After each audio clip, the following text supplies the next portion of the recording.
नमस्कार मित्रों, आप देख रहे हैं कैलेंडर कथा। आज का यह विषय दिल को छू लेने वाला है।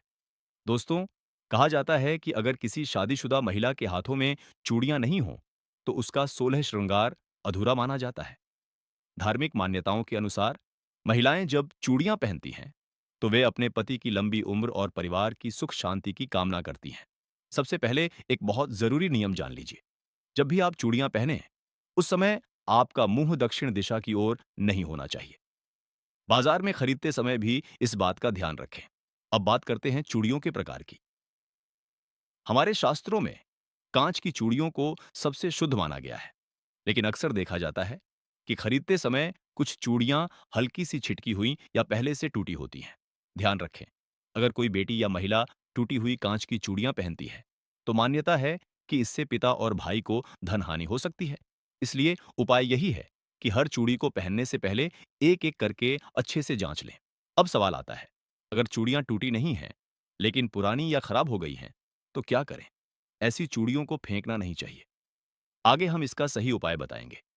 अगला बहुत जरूरी नियम यह है कि दोनों हाथों में बराबर चूड़ियां कभी नहीं पहननी चाहिए। अगर बाएं हाथ में 9 चूड़ियां हैं, तो दाएं हाथ में 10 पहने। एक हाथ में कम और एक हाथ में ज्यादा। यही नियम शास्त्रों में बताया गया है।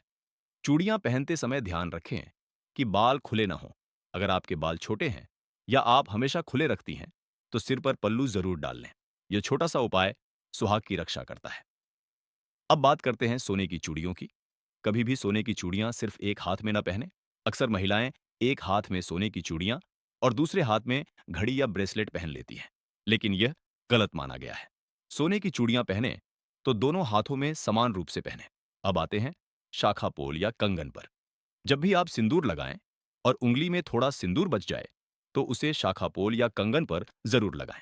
मान्यता है कि इससे सुहाग की आयु बढ़ती है और वैवाहिक जीवन में स्थिरता आती है। अगर किसी महिला को ज्यादा चूड़ियां पहनने से एलर्जी होती है, तो चिंता की बात नहीं। ऐसी स्थिति में शाखा पोल धारण करना ही पर्याप्त माना जाता है। दो चूड़ियां पहन लें या न भी पहने, तो कोई दोष नहीं लगता। अब एक संवेदनशील विषय। अगर किसी महिला ने सुंदर चूड़ियां पहन रखी हों और तभी घर में कोई अशुभ समाचार, जैसे किसी के निधन की सूचना आ जाए, तो उन चूड़ियों को फिर कभी पूजा पाठ में न पहने। वे अशुद्ध मानी जाती हैं। अगर आप चूड़ियां पहनकर पार्टी या रेस्टोरेंट गईं और वहां मांसाहार का सेवन किया, तो घबराएं नहीं। उपाय यह है कि उन चूड़ियों को अच्छे से साफ कर लें। उसके बाद ही पूजा पाठ में पहने। दोस्तों, लाह की चूड़ियां बहुत पवित्र मानी जाती हैं। शास्त्रों में कहा गया है कि जो सुहागन स्त्री लाह की चूड़ियां पहनकर पूजा करती है, उसे सदा सुहागन रहने का आशीर्वाद मिलता है। एक और बहुत जरूरी नियम। सुहागन महिलाएं और कुंवारी कन्याएं काले या सफेद रंग की चूड़ियां भूलकर भी न पहने।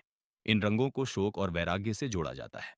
सदैव लाल, पीला, हरा या गुलाबी रंग की चूड़ियों का चयन करें। कभी भी अपनी चूड़ियां किसी दूसरी महिला को न दें और न ही किसी और की चूड़ियां खुद पहने। मान्यता है कि ऐसा करने से घर में मुसीबतें आती हैं। एक और खास नियम। सूर्यास्त के समय यानी प्रदोष काल में चूड़ियां नहीं पहननी चाहिए। दिन में या रात में पहने, लेकिन उस समय नहीं। ध्यान रखें, एक सुहागन महिला का हाथ कभी भी सूना नहीं होना चाहिए। जब चूड़ियां बदलें, तो हाथ में दुपट्टा या रंगीन धागा लपेट लें। नई चूड़ियां खरीदने का सबसे शुभ दिन शुक्रवार माना गया है। मंगलवार के दिन चूड़ियां खरीदने से बचें। अब बात करते हैं पुरानी चूड़ियों के सही निपटान की। पुरानी चूड़ियों को इकट्ठा करें, उनमें धागा या रस्सी डालकर बांध लें और सुरक्षित स्थान पर रखें। जब कभी नदी किनारे जाएं, तो उन्हें नदी में विसर्जित करें। जानबूझकर फेंकना अशुभ माना जाता है। पीरियड्स के दौरान पहनी गई चूड़ियां अशुद्ध मानी जाती हैं। जिस दिन स्नान कर शुद्ध हों, उस दिन नई या साफ चूड़ियां पहनें। अंत में एक बहुत महत्वपूर्ण बात। शादी के बाद कुछ चीजें ऐसी हैं जिन्हें कभी शेयर नहीं करना चाहिए। मांग का सिंदूर, काजल, बिंदी, मेहंदी, चूड़ियां और पायल।